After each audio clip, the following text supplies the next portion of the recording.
Good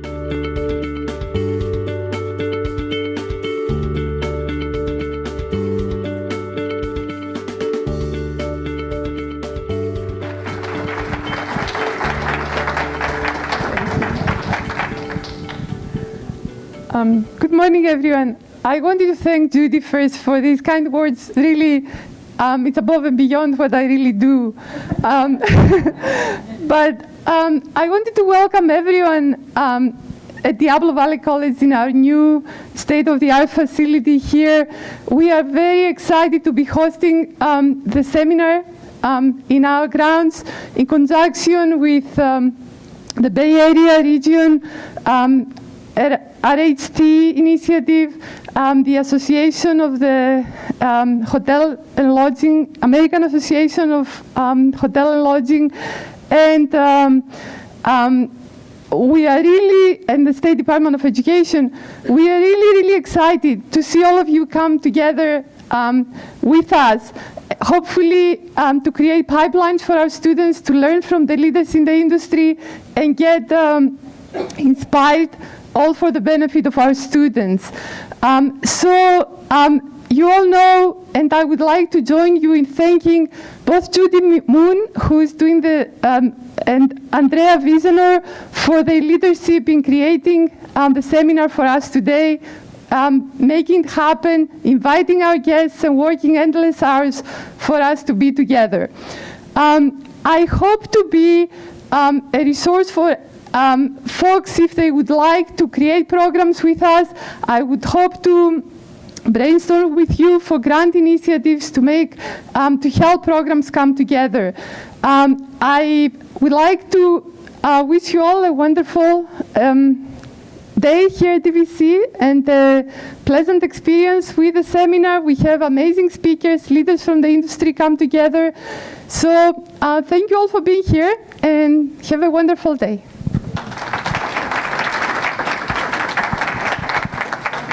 Thank you, thank you. I'm going to actually put this in the holder because I'm definitely not a microphone person. Good morning. Everyone remembers me from yesterday. Andrea Wiesener, Deputy Sector Navigator of Retail, Hospitality, and Tourism. And that is the quiz question for Saturday, so please make sure you know what that means. I did not create the title, I promise. But I am absolutely thrilled for today because we have this amazing agenda for you. We have really innovative industry folks that are going to spend their time with you today and share some great culinary techniques, some innovative skills about industry and how restaurants and different operational parts of the industry are advancing and really embracing the community and doing some great work. So without further ado, I would like to introduce our first speaker for today. Stephen Satterfield is a manager at Nopa Restaurant in San Francisco. And the reason why I'm so thrilled to introduce him is because I had the pure pleasure of having lunch with him in an afternoon with a couple of folks brainstorming some great ideas. And the moment he started talking, I was like, yes, this guy gets it. It was education, it was community, and it was the hospitality industry. And his background is exciting, it's fresh, it's innovative, and he's going to be able to share some really exciting stuff with you today, and I'm just absolutely thrilled to have him here. And so Stephen, come on up and start off our day. Thank you. Thank you, Andrea. Appreciate it. All right. I'm gonna crank this up a bit. Good morning, you guys. How are you? Good morning. Okay, maybe I'll pull this. Perfect. So before I get started, I just kind of want to take a survey of the room because I've done some reading and I think I have a sense. I know that most of you all are educators, which I very much admire. But maybe just a show of hands, how many of you all are actually teaching in hospitality or the culinary arts? All right, so we have a pretty well-versed room here. And I'll just start off by giving you guys a little bit of background, my own personal narrative, and the way that many of these talks begin. and then I will go into the program or my talk for today, and of course leave some time at the end for questions. But before I get into that, I should start off by saying that I have a 12 o'clock noon flight to Atlanta, Georgia, which is where I'm from. I'm going to go home and visit mom and dad for the first time this year.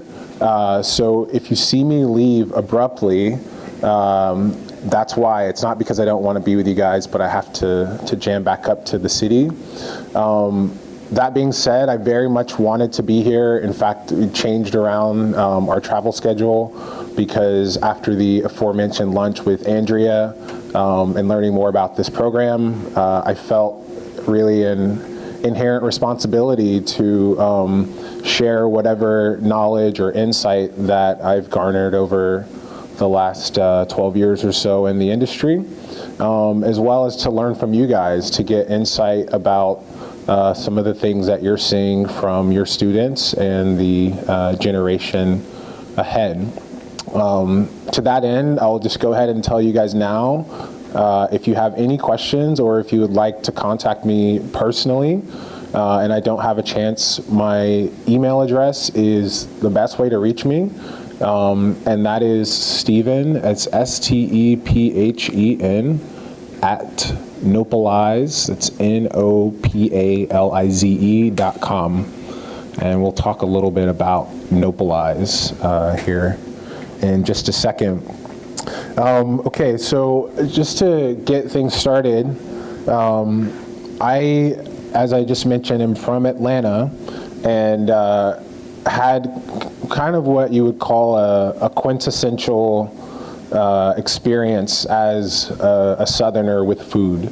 And that is to say, my granny her house was kind of our ground zero. Every Sunday we would gather and have all the cousins and aunts and uncles get together for a weekly supper. And I didn't realize it at the time, of course, really how special or formative those weekly gatherings were for our family.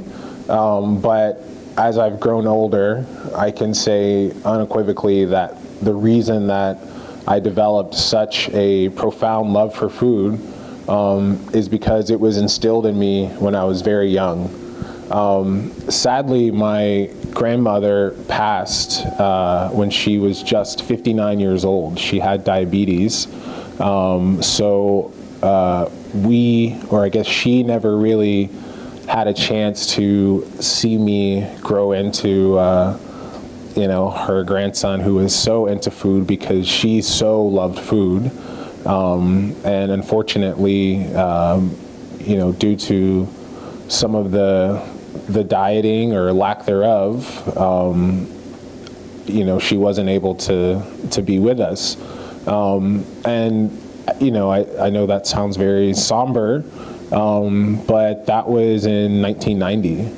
And over the course of the last 24 years or so, obviously we have come quite a long way in the way of nutrition and understanding more about health. And I think that one of the most exciting things that's happening in the food community isn't just in the realm of access to food and understanding food and so forth, but really we're eating, or the generation that's coming up is eating better than ever, and it's almost kind of a default, a byproduct of our growing and continual interest in local and sustainable food. So anyway, we live and learn, but those were definitely the seeds for me in terms of getting into food. But it wasn't really a linear path. It wasn't as if I just grew up and was like boiling eggs when I was 6 years old, or scrambling or whatever. I actually resisted cooking for quite a long time because I was a spoiled brat. Because after my grandmother, my father kind of took the lead in our family in terms of hospitality and also cooking. My dad is an amazing cook. So every Saturday morning, we would have these like really, really elaborate breakfasts. And I learned later that he got as much out of cooking it as, and probably more than we got out of eating it. But I think, again, that sort of innate sense of hospitality, and of course you guys are all food lovers, so you know that feeling very well, you know, that cooking for people, especially loved ones, is oftentimes a bigger thrill for the person cooking than it is for the person eating. So I've definitely taken that to heart as well. So after being spoiled rotten and growing up in Atlanta, I had a moment, I think it was, it must have been my senior year of high school, where I decided, you know what, I'm ready to leave Atlanta. I've seen enough here. I was not an excellent student. In fact, I was a very poor student, which is kind of a funny thing for me to say in a room full of educators. But I can tell you that because my mother is actually an elementary school principal. And in fact, when I was in her belly, she was a teacher in Atlanta. So I really, really grew up in the school system, and I have a tremendous appreciation for the role of educators and how important your work is. And again, that's part of the reason why I wanted to be here today, albeit unlikely given my academic track record. But when I was in high school, I, like many angst-ridden young teenagers, decided I wanted to try something totally different and to move beyond my environment, see something new. So I moved to Eugene, Oregon, which was very different from Atlanta. It's still very different from Atlanta. And I moved there without ever having gone to visit. Yeah, exactly. If you can imagine that, because it fit my only criteria of being as far away from Atlanta as possible. So mission accomplished there. 3 weeks after I applied, they said, sure, come to Eugene. I think this is probably before they must have had looser academic standards back then. So I moved to Eugene, Oregon, I guess that was in 2002. And that was really, unbeknownst to me at the time, what kind of set my whole career trajectory off. I thankfully ended up loving Eugene. It's a really wonderful place to go to college. They have a beautiful campus. It's ridiculously green all year round because it rains all year round. But it was really an amazing experience for me, just being on the West Coast, being in the Pacific Northwest. And I mean, I guess I should mention that in my senior year of high school, I did start to sort of dabble a bit more in food, not necessarily as a cook, although I was following some recipes, but actually the Food Network, which I'll talk about later on, was starting to come on in the late 90s and early 2000s, and there was just more information about food. Food was gradually starting to seep into the crevices of popular culture, and I caught on to it. I used to watch the Food Network and the PBS after-school specials pretty much every day. So that seed was again planted. And then when I moved to Oregon, I was in school for about a year there. And again, I told you guys, school wasn't really my bag. So I made a decision after my first year in college to move up an hour up I-5 to Portland to go to culinary school.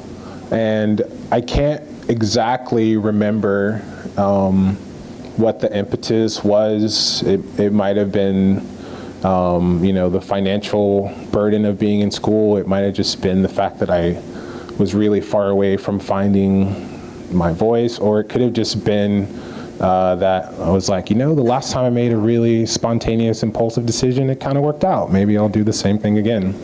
So I did, and in 2004, 10 years ago, I enrolled at Western Culinary Institute in Portland, Oregon, in their hospitality and restaurant management program. So from there, the first day that I was in class, I knew undoubtedly that I had found my calling. I was front row center in class every day. I had lots of questions. I was engaged. It was an amazing feeling. It kind of surprised me even, I wasn't really prepared to be so engrossed in learning, but there was an immediate validation there, so that I knew that I was on the right track. So originally I had planned on becoming a chef, but I took the hospitality route because I thought maybe if I'm going to be a chef, I should at least know how to run a restaurant.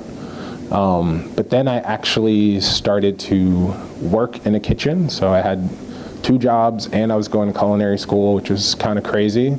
But one of the jobs that I had was the garde-manger, so the cold salad and dessert prep station, or service station. And I was immediately humbled and said, you know what? I don't really know if this part of it is for me. I like all these other elements, but it's very, very difficult to be a chef, and as we heard earlier, there's no such thing as an 8-hour workday in the kitchen. Not that there is in the front of house, but it's a different brand of work when there's like fire and sharp stuff and people screaming. I was cool on that. So I decided to focus my energies on hospitality, and specifically on wine. And the wine thing, I was only 20 years old, but it was part of our curriculum at the time. And no one knew that I was a minor because there just weren't really minors in hospitality school at that time. So I had, and I know this is my statute of limitations, so I feel good talking about this, but I had a really amazing wine education at the age of 20. And it wasn't just in the way of like, yes, I'm getting to drink on the sly, but it was like, wow, this is a completely new language. I'm learning how to speak a second language, and this language is a key. It was a completely different lens to see the world. And because I was in Oregon, I had the great fortune of my teacher, the educator, was also a winemaker. And, for instance, if I would have made the decision to go to culinary school in Atlanta or pretty much anywhere else outside of the West Coast, that education would have been a lot more linear, and I don't know if I would have really felt the kind of immersive quality of wine, because I had the opportunity to go travel to the Willamette Valley, to go see how wine was produced, to go see how it was grown, and that early, not just in my years, but also kind of most people start off drinking wine, with friends or maybe in college, and you kind of work your way up.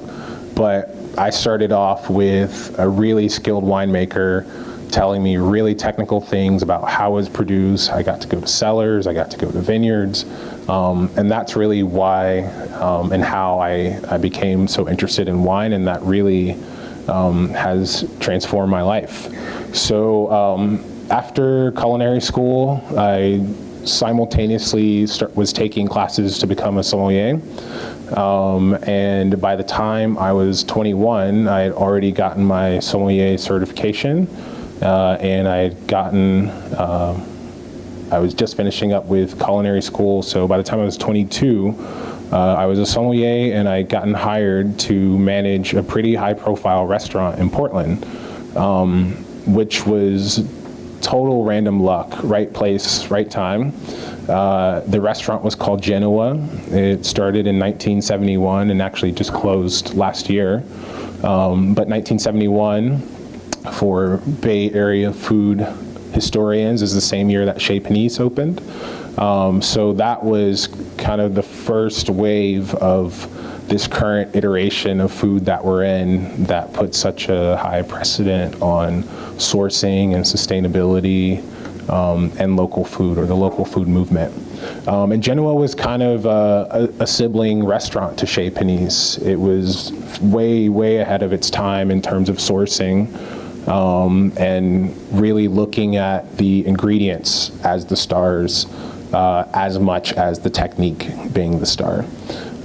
So that was an amazing opportunity for me because that restaurant had already, by the time I was there, a really, really long tradition and pedigree of talented chefs. And this is before Portland was the coolest place on the planet. And Portland has been quietly, they deserve this this current heyday that they're in. You know, Portland's getting a lot of attention for their food right now and drink, which is well deserved, but the foundation for that was laid many, many decades ago, which most people are not aware of. And the restaurant that I was managing was really a central part of that. It was one of the first restaurants, actually the first restaurant in Portland to get behind that. And interestingly, the gentleman who was the owner of the restaurant at that time started off there in 1971 as a busboy, and he saw me kind of aimlessly and not super confidently handing in my resume, and I didn't see him, but he saw me kind of shuffle through there, and he decided to give me a call back, and I didn't know, you know, what the position was for. I was just out of school. I was just thrilled to be getting a job. And the job ended up being as an office manager, and that ended up being, I think, a 4-month-long thing until gradually I was taking on more responsibility, and that ended up becoming the general manager of this restaurant. And I cannot emphasize enough how drastically that shaped my path, to be so young, to have so much responsibility, and to be able to make mistakes, to be able to fall on my face repeatedly in an environment that was still nurturing and supportive. It gave me a lot of confidence to make mistakes and take risks going forward, but also to obviously learn from those mistakes as well. So I stayed in Portland until 2008. Then I moved back to Atlanta, and that was just for family. You know, I decided it was time to go back home. In 2008, I started a nonprofit organization called the International Society of Africans in Wine. It's a mouthful, but we called it ISAW, the ISAW Foundation. And we were a 501c3 nonprofit, actually the first of its kind. We had to get a lot of really special attorneys who believed in our cause to lobby on our behalf and really create legislation with the IRS that allowed us to sell wine as a tax-exempt charity. I won't bore you with the 501c3 stuff, but it's probably like the biggest coup of my life to date. It was really pretty cool. But the organization was started, obviously I was already a sommelier at this time, but again, story of my life, spontaneously, I read an article in Time magazine about a woman named Selena Cuff, who was a Harvard MBA and started this really fascinating company where she was importing wines from black-owned vineyards or winemakers in South Africa. And that's like, okay, so there's black people making wine in South Africa, what's the big deal? Well, the deal is that until the end of apartheid, there's no way that that would have ever happened. And even after the apartheid, it took many years of legislation and changes in policy before blacks could take on a more meaningful role in the wine industry. So essentially what you had is a labor force where over 90% of the workers were all black, and yet 0% of them were owners, and maybe 1% were, less than 1% actually at that time, were in management. And in 2008, there was just 2 black families that owned their own winery or vineyard. So obviously, as an African American and from the South, I said, you know what? This is wine related. I like this. There's like a cultural element to it. There's a need for education. There's a need for shift.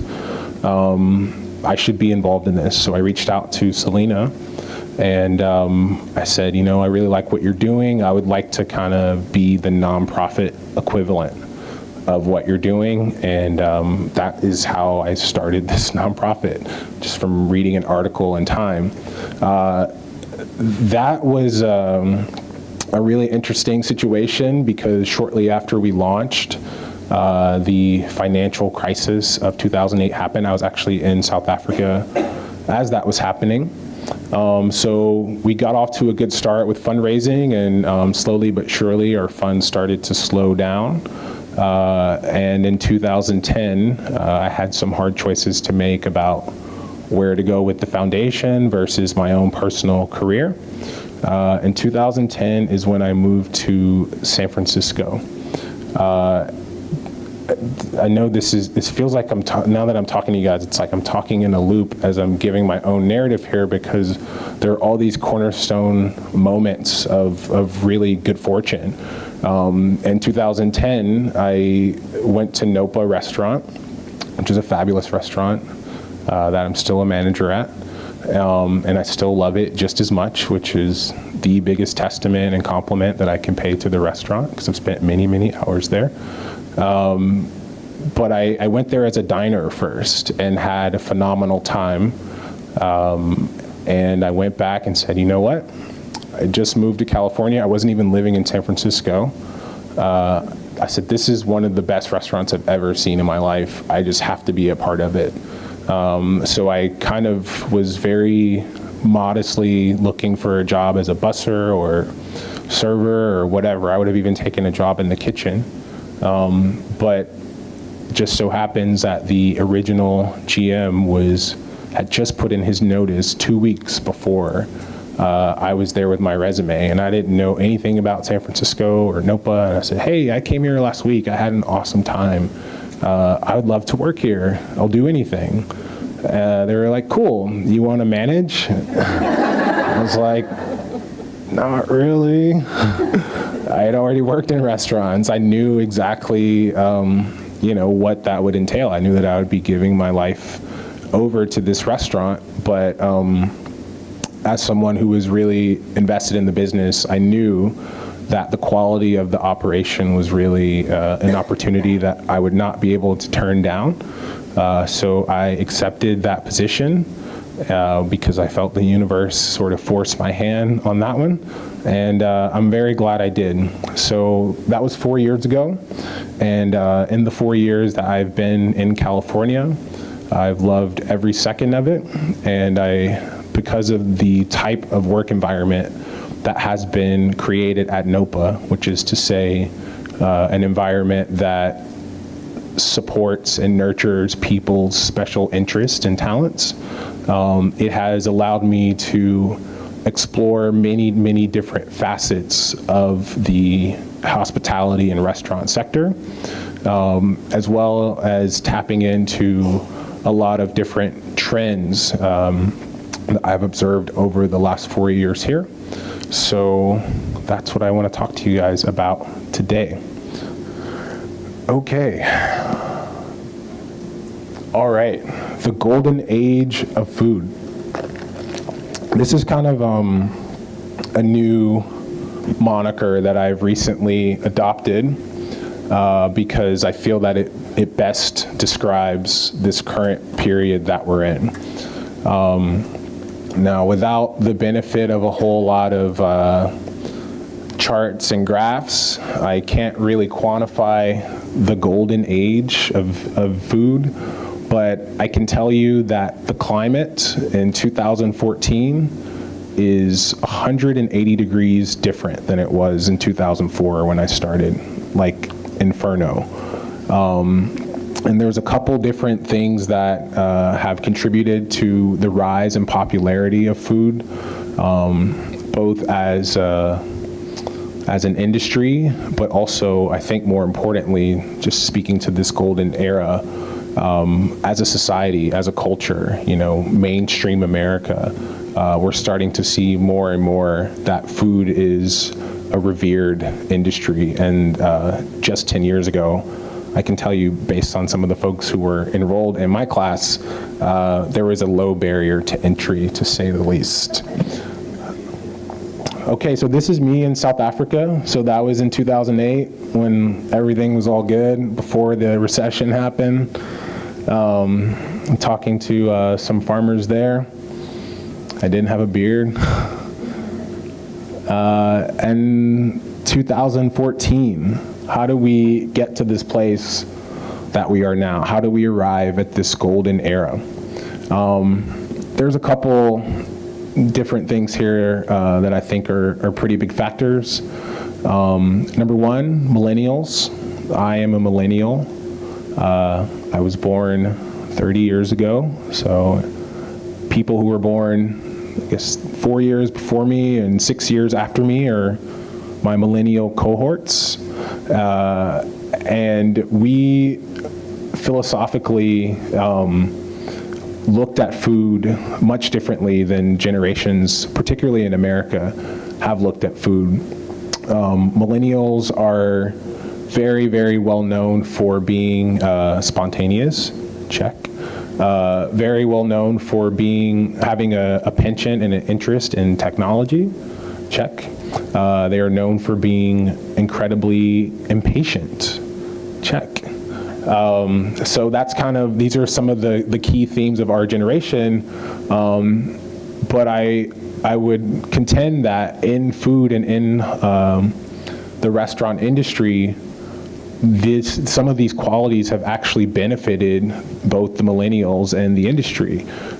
This sort of exuberant enthusiasm is always going to pay off in the kitchen, as well as the access to technology. Now, part of that, it wasn't just millennials creating it, but really utilizing it, really making the world a much smaller place by communicating with chefs from all over the world, to just see what people were doing, what people were eating.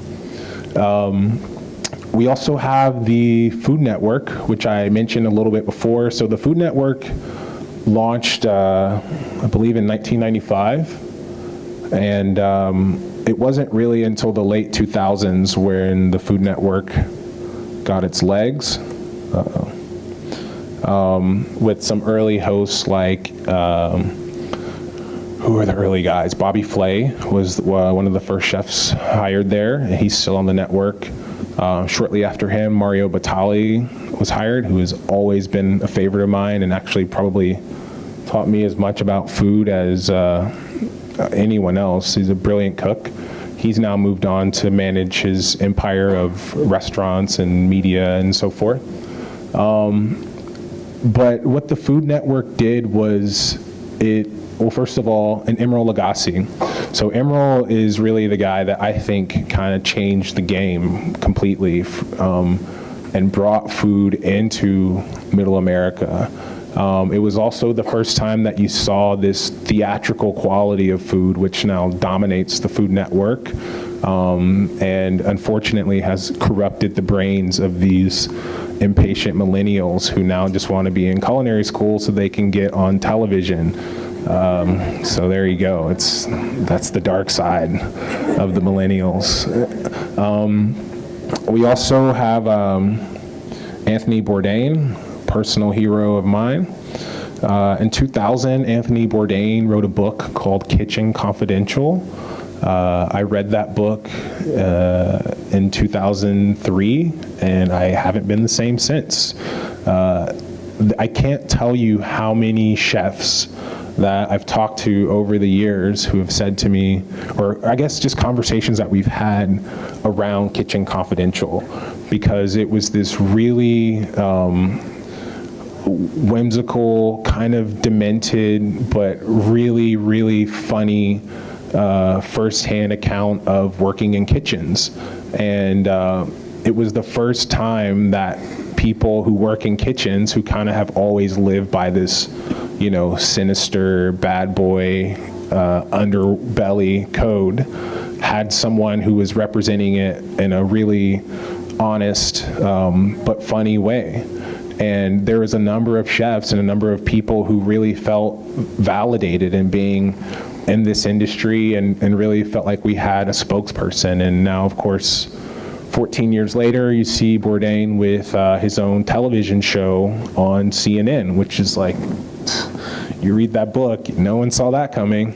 But again, I think it speaks to this broader cultural acceptance and this golden era of food where we're seeing this shift. You know, people who were once kind of subjected to the back of the house are now at the forefront of your television screens. Culinary schools, hey, that's you guys. Maybe not a culinary school overtly, but culinary education. I'm going to talk more about this one later on because I have a lot of thoughts about culinary school as someone who went to culinary school, but also would love to have, I guess, a bit more of a back and forth with you guys about where I think we are with culinary school. So stay tuned for that one. And then farmers markets. So farmers markets, I actually do, oops, that's not the one. I actually do have a chart for farmers markets. And what you see here, so this is from the USDA. This is a year-over-year graph from 1994 to 2014. And you can see what's happening with farmers markets in our country. It's only moving in one direction. I think probably even without the benefit of this graph, many of you guys have seen in your own communities, you know, even when I go back to my old neighborhood in Atlanta, there are farmers markets in parts of Atlanta that you would not believe. And it's an amazing thing that has happened, even for people who aren't sort of diehard into food. This has been kind of a simmering part of what has caused, at least in my opinion, this sort of golden era that we're in. There are so many benefits to farmers markets, and there's so much to be gained from farmers markets that I feel like I could almost give an hour-long talk just about farmers markets. But in terms of takeaways, I think that what's really important to consider when you're at the market is that it is an intensely political act by virtue of you showing up there and buying produce from the people who grew it. If you look the person in the eye that grew your food, that is an immediate rejection to the corporate food system that this country has been built upon. And I know that a lot of people who are at farmers markets are just there for the music or for the entertainment or for the really sweet tomatoes. But I'm telling you, if people who go to farmers markets, when you put cash in the hands of the people who grew the food, you're doing a lot more than just nourishing yourself or taking care of that farmer. And what has happened is that as chefs have gotten more into this idea, again, this ethos that was born in 1971 about sustainability and sourcing, as chefs have adopted this, we have started to see things like the names of farms on restaurant menus. And you start to see and taste, more importantly, the virtues and the merits of local produce. So I think this is a big one. I think, as you can see, just between 13 and 14, oops, sorry about that, just a 1.5% increase. So I do think we're probably leveling off a little bit just because of saturation. I mean, there are many, many neighborhoods with their own farmers markets. But again, in terms of trends, I don't think this one can be overstated in terms of what has brought us to this current iterations. So a couple more trends.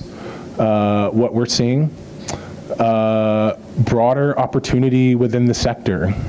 So I am a great example of that. Because this industry has seen such tremendous growth over the last decade, what has happened is that food culture has moved beyond the confines of a brick and mortar restaurant, and it's kind of morphing into all sorts of different places. It's moving into the nooks and crannies of places that food hasn't usually shown up. I'll give you guys an example of that. For instance, we all know that technology in San Francisco is a really big deal. The economy in San Francisco is booming as the technology industry is booming. But one of the largest markets for local farms now is actually the cafeterias of tech companies.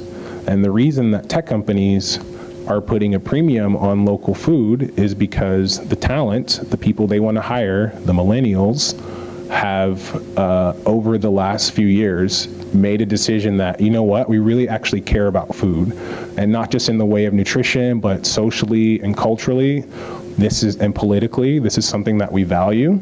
So they have unknowingly forced the hand of their employers, who can now say, or people at Google or LinkedIn or YouTube or whatever, hey, we have this really awesome cafeteria and we source our food from these farms. And then of course, when some of the competition, like maybe Facebook or something, says, oh wow, now LinkedIn is offering local produce from farmers, we have to do the same thing. So this is something that's really, really recent. I mean, over the last 3-4 years. But again, you're seeing different opportunities. I mentioned media, which, I have mixed feelings about that, so I'll be brief, but just in the way of television. But media has created an enormous opportunity, particularly with the ease of publishing. So you've seen a lot of food bloggers who have been thrust into different degrees of internet prominence, and sometimes even larger than that. Basically anything that you could imagine outside the confines of a restaurant is sort of open season. And I think, again, one of the reasons that millennials are doing so well and helping to create these trends is because they have a lot of creativity, they see a spark, they have an idea, and they go for it. And because we're in such a nascent period of this new revolution, they have a lot of bandwidth to do it. They have a long runway because there's no one saying, actually, here's how you want to do that. So those low barriers to entry still apply, but the upside is so much greater now than just kind of a linear exchange of, I'm going to prepare you for how to work in a restaurant. The food world is far outside of the restaurant these days. Farm to table and sourcing, we talked about. Eschewing culinary schools, I'll come back to that one in a second. The food world gets smaller. So this is a really, really big one. Does anyone know what the most popular, or I guess the quote unquote best restaurant in the world is considered right now? Say again? El Bulli did close, unfortunately. This restaurant is heavily influenced. I should have had El Bulli on the slide, actually. They're a big deal. Anyone else? Okay, so Noma in Copenhagen, Denmark. I heard someone say it. Don't be shy. You know what's up. Noma restaurant. And what has been amazing about the chef there, Rene Redzepi, and about Noma is that they have created an entire community of chefs from all over the world who go eat there, go visit there, that collaborate with them. They created this really, really amazing organization called MAD, which I don't even know what that stands for, but it's MAD. And in terms of resources, if you guys want to sort of have a pulse on some higher level conversations or trends or top talent happening, just do a Google search for MAD food. And I feel as much as anyone, like those guys are really on the pulse of what's happening in modern food culture. Okay, I want to talk, and then move to media. So my role with media is kind of an interesting one in that when I started managing at NOPA, because I didn't know any of the farms, I decided to start documenting everything around me. I started to document, different wines, different local farms, and those notes I kept privately, and then one day decided to share with the staff, and then that became a Tumblr blog, and then the Tumblr blog started getting more readership and traction, and just at the beginning of this year, my role with the company shifted a little bit, and now I manage a multimedia online journal called Nopalize, and it's no longer just my voice, but it's kind of a first-hand account on local food culture in our community.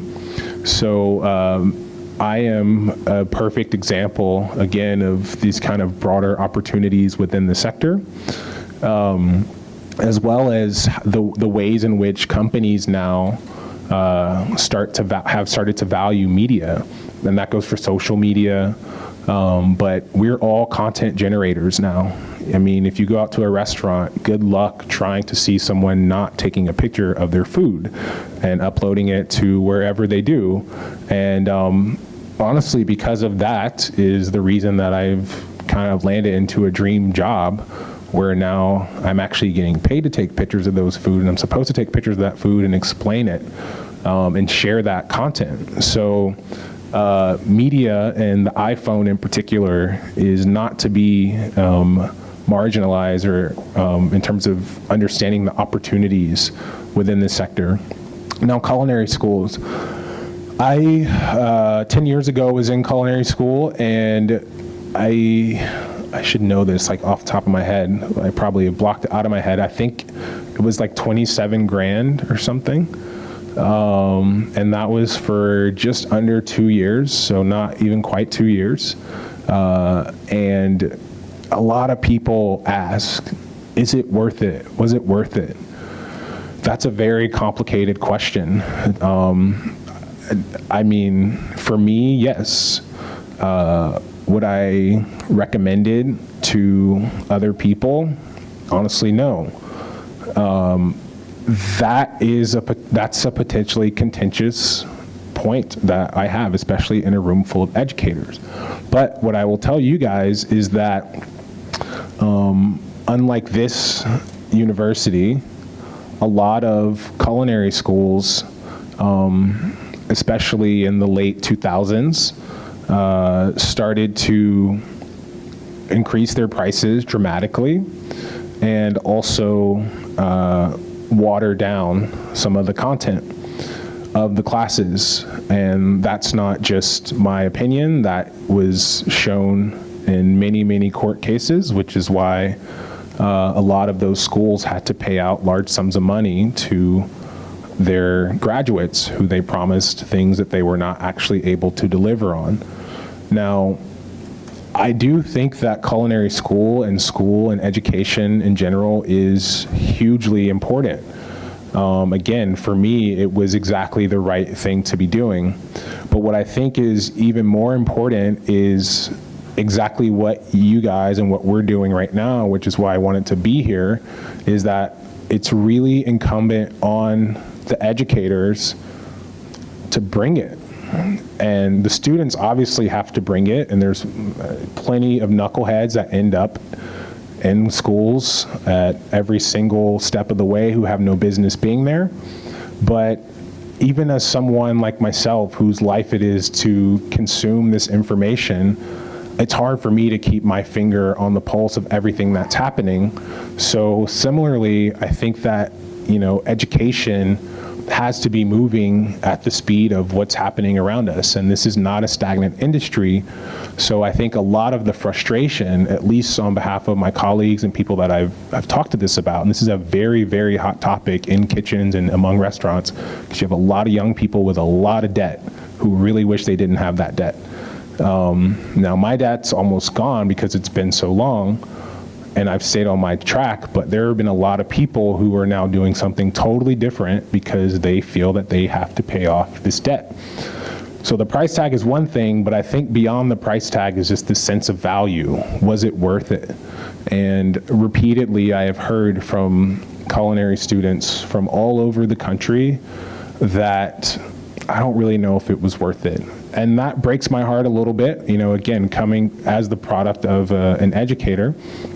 But you guys have a hard job right now. You have to not just deliver conventional education in this space, but you have to do it in such a way that is keeping it relevant for the students. And if what is being discussed in class doesn't match the same conversations that they're hearing in restaurants, that they're seeing firsthand when they leave your class and go to work, that they see on television or in food publications or in blogs, then they're gonna feel a disconnect. And that's gonna put the students in a really difficult place. And it's gonna create a wedge, and there's gonna be whispers that grow increasingly louder that say, I don't really know if it's worth it. And I think that's a bummer. You know, I don't think that we should get to that place with culinary education in this country. But in my opinion, in terms of trends, I do think that it's one of the biggest challenges that we face right now. Okay, so I talked a little bit about media, and this is a screenshot of Nopalize. I can actually show you guys our website here. So you can see it's basically, pretty much every day we'll have a new article. We had a popular one this week where we interviewed a number of chefs in San Francisco and just kind of talked about, oops, the pictures aren't loading. We talked about this issue facing San Francisco. Can we keep our cooks? Can our cooks afford to live in San Francisco? So if you guys want to follow us there, we have a daily feed on Nopalize, which of course you're welcome to check out. I would encourage you to check out. And look, these little pigs delivering a special message. Thank you guys for your time. Before I conclude, of course, I want to just leave it open to any questions or comments. Yeah, saw you first. The question was about the word NOPA, N-O-P-A. So NOPA is actually just a moniker for the neighborhood in San Francisco north of Panhandle. It's not that clever. Yes. Restaurant located on? Which street? Yes. It's on Hayes and Divisadero. So if you guys know the Painted Ladies, Alamo Square Park, it's just one block west of Alamo Square Park. And yeah, again, I just want to reiterate, it can be really, it's a very busy restaurant. It's a big restaurant. It can be hard to get into. So if any of you guys ever want to come to NOPA, then please do take me up on the email so you don't have to bother with Open Table or whatever. It can be frustrating. Yes? You were saying about keeping up the hospitality industry. Do you have any sites, because we kind of conferences like this all the time, of course, but on our own time, maybe through the internet, maybe something that keeps trends current? Very good question. 2004 till now, obviously it's changed a lot, so for us, we're not going to be going to conferences every week, but it's something that we can possibly continue to look up and keep up with trends. Very good question. Resources, of course. So I would offer MAD, as I mentioned before, Renee Redzepi's project. They have an annual conference in Copenhagen that brings in chefs and really thought leaders in our industry. They do an amazing job with media as well. They have YouTube and on and on. Locally, there is a nonprofit called Quesa. They manage the Ferry Building Farmers Market in San Francisco. It's CUESA. And they are kind of my go-to for local farms. They have these really great profiles on who's doing what and where. If I may also offer our website, Nopalize. We do a number of podcasts with thought leaders and chefs. We have food videos, all kinds of different mediums. And I'm trying to think here on the fly. Those are some pretty good ones. Oh, speaking of podcast, if you guys are into podcasts, there is a podcast called, it's Monocle Magazine. They have a weekly podcast called The Menu. It's recorded in a coffee house in London, and it's some of the smartest food talk that I've seen out there, or heard, I guess. Yes? Respectfully, what do you feel about the James Beard Award system and Good question. I've never been asked that question. So respectfully, I think that I think it's a bit antiquated, but I think it's an immense honor. So it still has a lot of relevance. It carries a lot of weight in our community. It's still a really big deal. Some restaurants more than others. But I think that as people become more confident in their own aesthetic and style and preferences, kind of like food critics, I think you'll see the continuing devaluations of organizations like that, just simply because another trend, we're kind of post authority. Everyone's kind of their own authority now because they have their own blog or website or whatnot. So if you had a high school student standing in front of you, what would you tell them to do? Or as far as like if they were saying they don't think culinary schools were full, yeah, if they wanted to stay in the industry. Yeah, if they want to stay in the industry, I mean, we can take a page from Europe. Their education is based on an internship system, really. I mean, they have another name for it, but it's all about mentorship and starting at the bottom and earning your stripes. You guys know this quite well, and I think that our country, and if there is sort of a post culinary school movement, I don't know that there's any data to support that. That's just kind of like my gut is that we might be moving in that direction. I think that the easiest solution to that would to be put some more framework and structure around mentorships in schools, especially for lower income people. It's an amazing industry to be in because you don't need all of the typical accolades and degrees.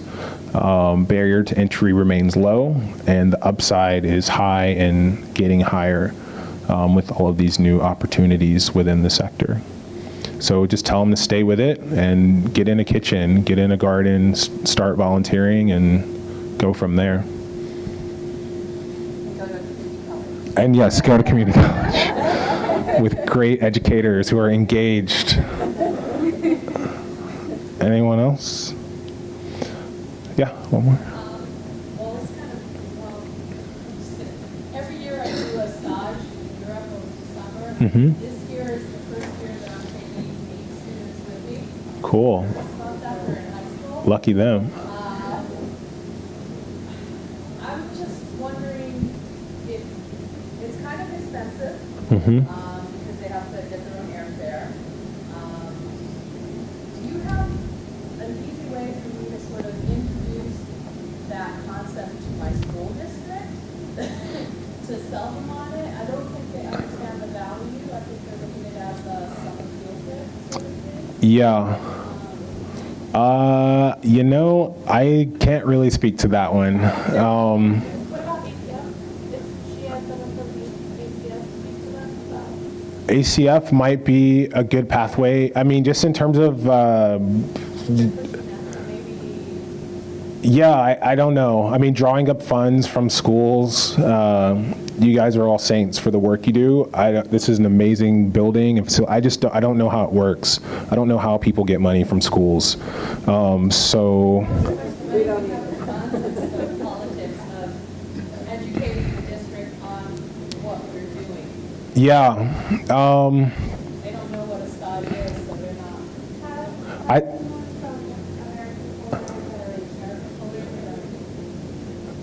Florida is also connecting with an educational institution in the country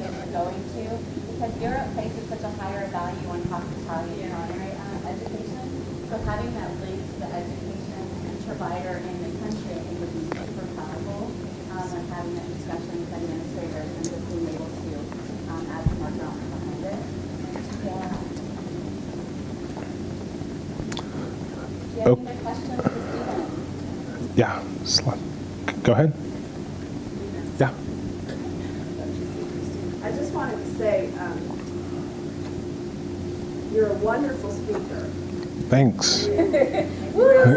Thank you. It is so exciting for me to hear. I mean, to be in the middle of all this, it's super exciting. Thanks. Yeah, me too. I need to have a conversation with the other teachers here about how we're going to put that into our classrooms. You know, I mean, it's such a, it's this level, and our kids are coming down here. So somehow we have to bridge that gap and get those kids thinking all this stuff. Yeah. Well, Andrea is recording this conversation with my consent. So maybe there will be a way for you guys to listen to some of the things that you've heard. And I really mean it about contacting me. If you guys want to reach me, I'm super easy to find. I'm happy to meet someone for coffee or wine or whatever. I just feel it's kind of an inherent responsibility for me and the work I do. So. And the K-12 educators, obviously in the room, use me as a resource as the Bay Region Deputy Sector Navigator, because I can provide those opportunities to take this to the next level. We know this is only a couple of days, and our intention is to really keep it alive and fresh and innovative and really continue to provide you the resources and the access that you so deserve and absolutely need for your students. Stephen has to go to Atlanta. I'm so sorry, you guys. I have to run and catch a plane.